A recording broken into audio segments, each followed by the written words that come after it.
The Three of Swords is known as sorrow, and here we begin to see some of the influence of the world and the mind creating sorrow and conflict within the deck. On the Rider-Waite card we can see quite a simple and easy to understand image. It's raining, suggesting a cloudy sky, a misery and a lack of inspiration to actually go out and do anything. And the swords of course are piercing the heart, suggesting heartbreak, sorrow, and being hurt emotionally, if not physically. On the Tree of Life, this is quite an interesting one. It's in Binar, that great mother, and it's a great mother in the world of Yetzirah, the world of formation, and so you would think this would be quite wonderful and quite powerful. Crowley describes this in the Book of Thoth, however, as not representing the beneficent mother, but instead the darkness of the great sea. And he also describes it as a womb of chaos, and so it's the formation of chaos within the suit of swords, and the creation of a type of chaos, a type of darkness within our lives. And that idea of the darkness of the great sea is very poetic as well. It suggests a great depth of unknowns, and just like if we look at the ocean, we can realise how little we know even of the world we live in, and so much less of the universe at large.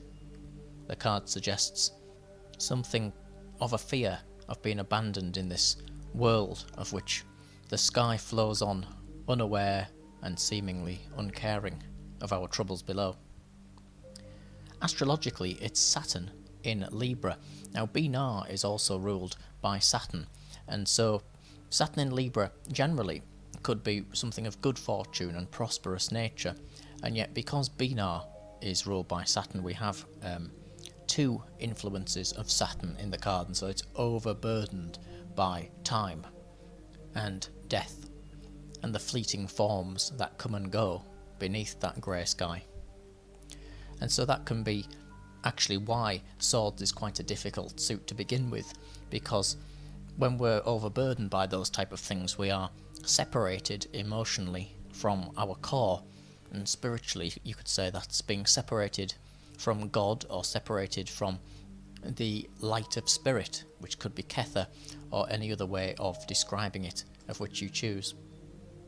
And so the sword here is the same sword as the one we saw on the Ace of Swords, that breakthrough moment, you know, that inspiration to go out there and get things done, and yet here it's damaged. It looks a bit rusty, it's certainly been through some battle damage, and so as it has manifested things, some of them have hurt it, they've actually damaged it, and so what it's suggesting here is that the purity of the blade, the purity of the actual sword, is no more, because it has been touched by the sorrowful things of the earth. It holds them like scars within it, and it also holds the actual rose in place, and so it's physically stopping the rose from floating onwards or progressing in its own form. And what this represents is something of which has hurt us, and that still scars us, just like that blade is scarred. Now, it doesn't have to be a physical scar, of course. This is certainly within the emotional sphere, and so it's something that's hurt us in the past, a fear that certain things may happen again, and so subliminally we react and we hold on to the emotions of which hurt us and don't allow them to go, and so they affect our present, even though they are speaking about things that could be long in the past.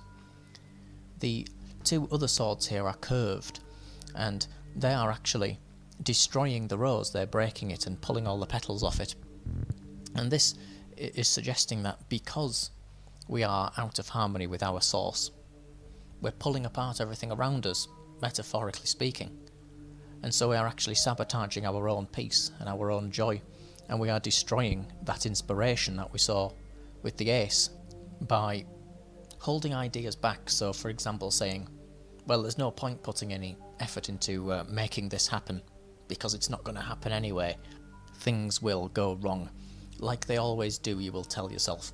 You're actually getting in the way of your own ability to come out of the problem by focusing on these negative and sorrowful aspects, which literally pick apart the heart that we saw on the previous card.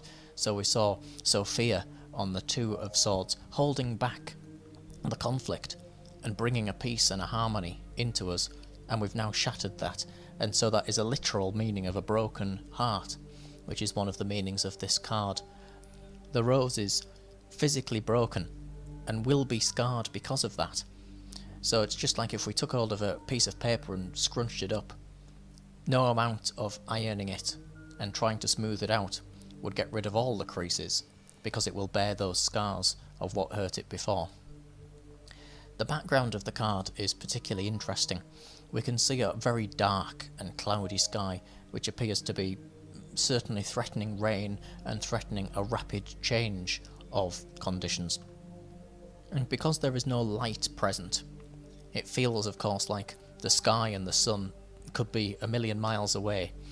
These are, of course, storm clouds, and to be caught in a storm is to know that there is an end to it, but in the moment it feels like there could never be an end to it, because it's raining down and hammering down, so that it feels almost like the wrath of the skies themselves has descended upon you. Also in the background of the card we can see these triangular forms, of which appear to be moving in different directions from one another. They are inherently chaotic. We've seen these diamond forms before as representing the building blocks of matter, so the things of which actually make up our bodies and the things around us. You can call them atoms and molecules if you like, or vibrational energies and forms. That's what they are. And because they're moving all in different places and they're not quite sure where to go, this suggests that when we have destroyed that heart, when we are caught in this storm, we don't know where to turn. We don't know how to get out of the storm, because of course it's dark, we can't see. And it means that all the physical things in our lives are unbalanced. So these diamonds are the physical things in our lives. Our relationships, our home, our work. And they're all knocked off balance suddenly. And we find ourselves having to reevaluate our relationship with them.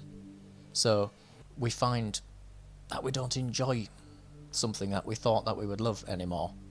Or maybe somebody doesn't love us in the way that we thought they would anymore.